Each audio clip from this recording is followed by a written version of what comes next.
बिस्मिल्लाहिर्रहमानिर्रहीम। ये देखिए लेक्चर 1 का पार्ट 2 है लॉजिकल रीजनिंग के ऊपर, जिसमें हमने डिस्कस करना है प्रीपोजिशन। देखिए प्रीपोजिशन क्या है।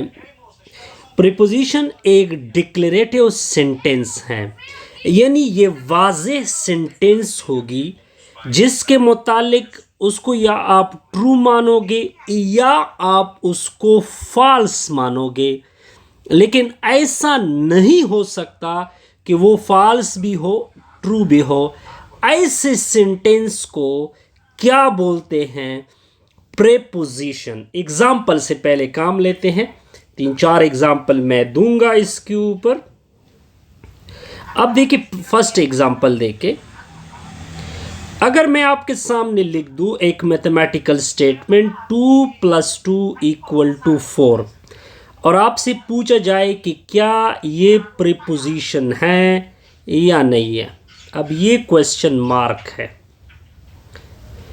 देखिए अगर 2 + 2 को 8 किया जाए तो हमें पता है कि इस सेंटेंस के मुतालिक मैं डायरेक्ट कह सकता हूं कि ये एक ट्रू मैथमेटिकल स्टेटमेंट है।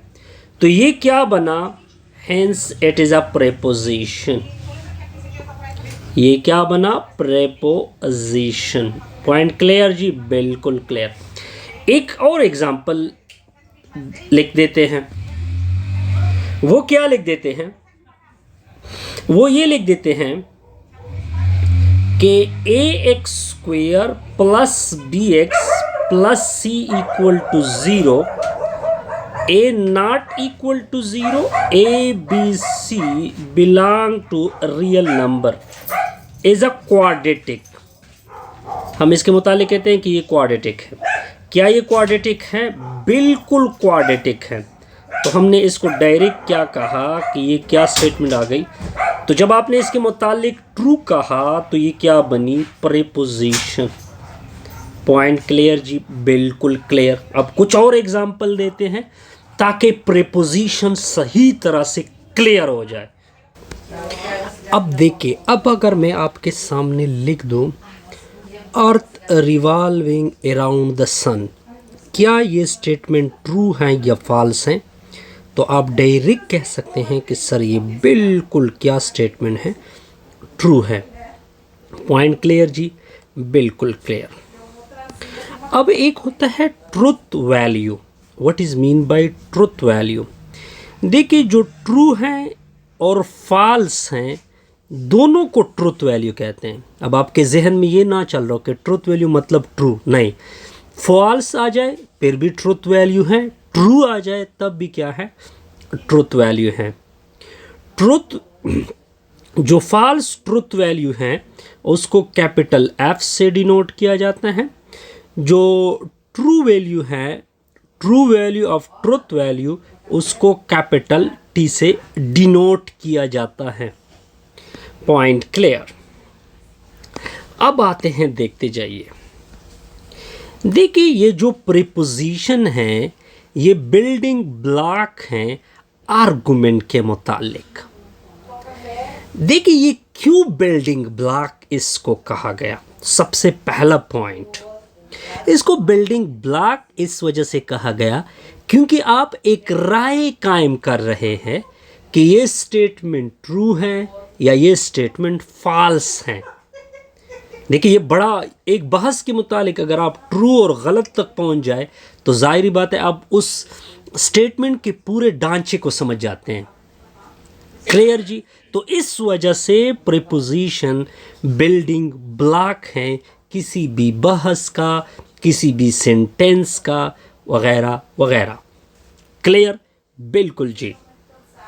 अब यहां पे मैंने एक वार्निंग दिया है, जितनी भी कमांड सेंटेंस है वो प्रीपोजिशन नहीं बन सकते।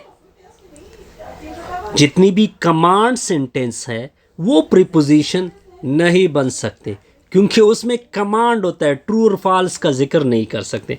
एग्जाम्पल से काम लेते हैं। एग्जाम्पल से अब देखिए मैं एक सिंपल सी एग्जाम्पल लेता हूं इसके लिए।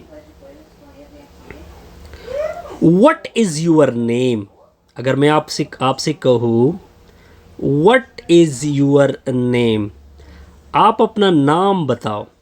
तो ये ट्रू होगा या फॉल्स? नॉट ट्रू, ये ना ट्रू है ना फॉल्स है। तो क्या ये प्रीपोजिशन हो सकता है?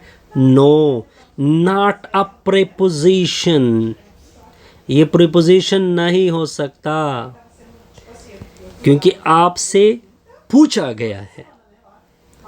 ठीक हो गया जी, ये प्रीपोजिशन ना हम इसको ट्रू कह सकते हैं ना फॉल्स कह सकते हैं। दूसरी एग्जांपल लेते हैं।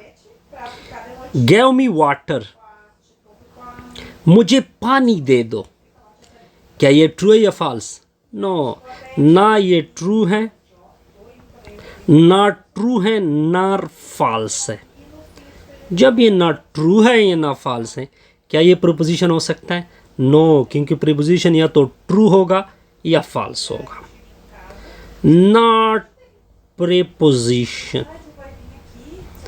Point clear? बिल्कुल clear.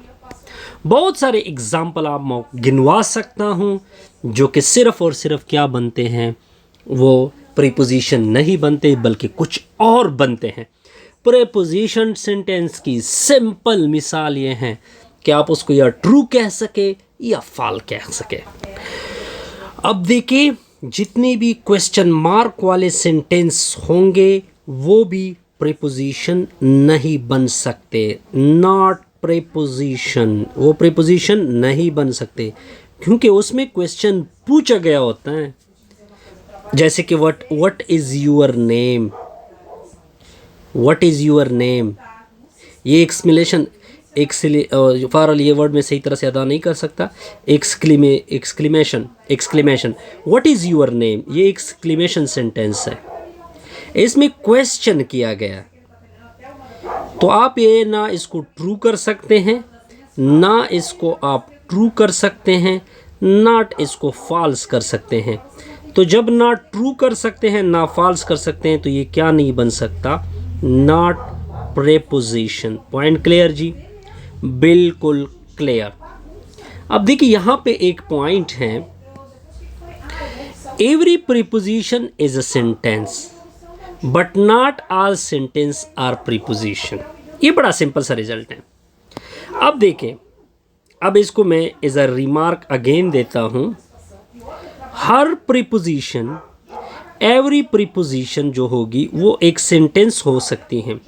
Every preposition is a sentence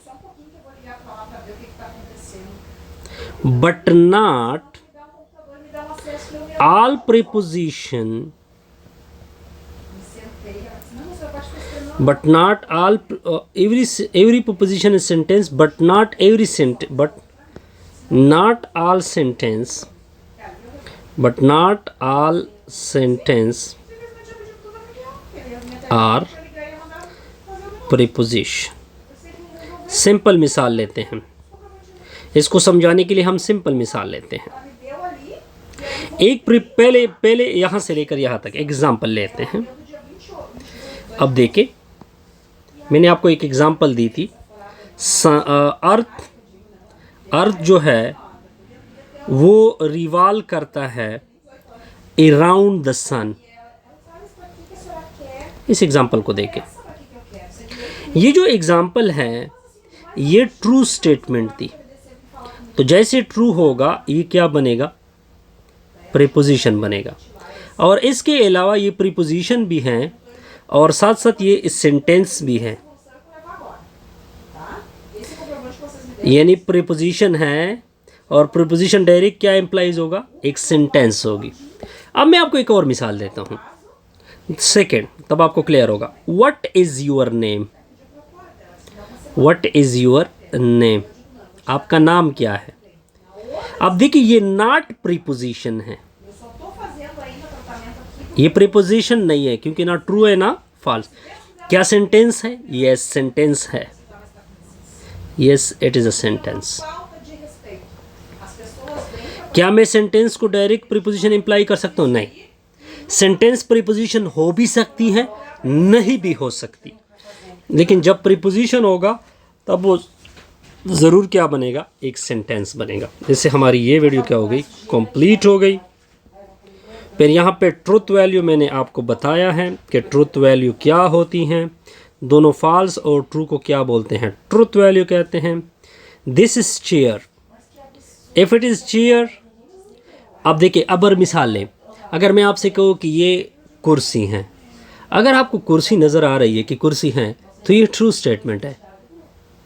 अगर नहीं है तो फॉल्स स्टेटमेंट है। तब जब ट्रू और फॉल्स का कम्बिनेशन आ गया तब ये क्या बनेगा, प्रीपोजिशन आएगा। क्लियर? अगर नहीं है तो प्रीपोजिशन नहीं आएगा। सिंपल सा एग्जांपल दीजिए, इससे हमारी वीडियो को